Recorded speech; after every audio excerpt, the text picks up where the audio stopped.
Elbert Hubbard was selling himself and the Roycroft like he used to sell soap, with unbridled promotion. And it had a mythical-sounding name, Roycroft, with an equally mysterious symbol that played well for Hubbard. Elbert Hubbard was a pioneer in the use of putting a trademark, the name of his enterprise, right on the face of the furniture where everybody would see it. That was not something that the other makers were doing. This was just not heard of. So that was one of the reasons people considered him brash, because he was so out front with his identity. And Hubbard had cultivated a look that said, here is no conventional person, certainly no soap salesman.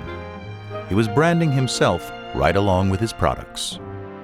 To wear a hat that is long out of fashion is to throw down the gauntlet to the bourgeoisie and say, behold, as I now cover my thinkery with a hat different than one you prescribe, so do I think thoughts that to you are impossible. He was part bohemian and part cowboy, and marketing himself as a champion of freedom and artistic expression. But underneath it all, he was a businessman. Although he liked to present himself as a pure partisan of the arts and crafts, he was willing to be a spokesman for the capitalists, for big American business, for the, quote, robber barons, for the great industrialists, and was happy to do that. It made him a lightning rod for critics, who saw Hubbard as a phony, and his act as a sham for profit that flew in the face of arts and crafts ideals.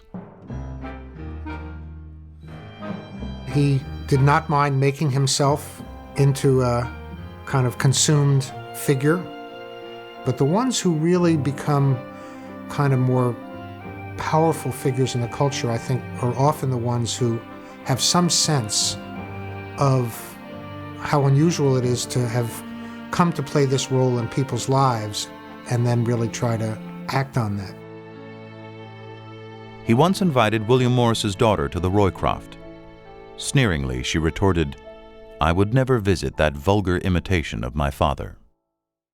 He might have been stung by some of the criticism from some of the more established, recognizable names in the English arts and crafts scene. I don't think it bothered him. He probably said, yeah, they can laugh at me, but I'm laughing all the way to the bank.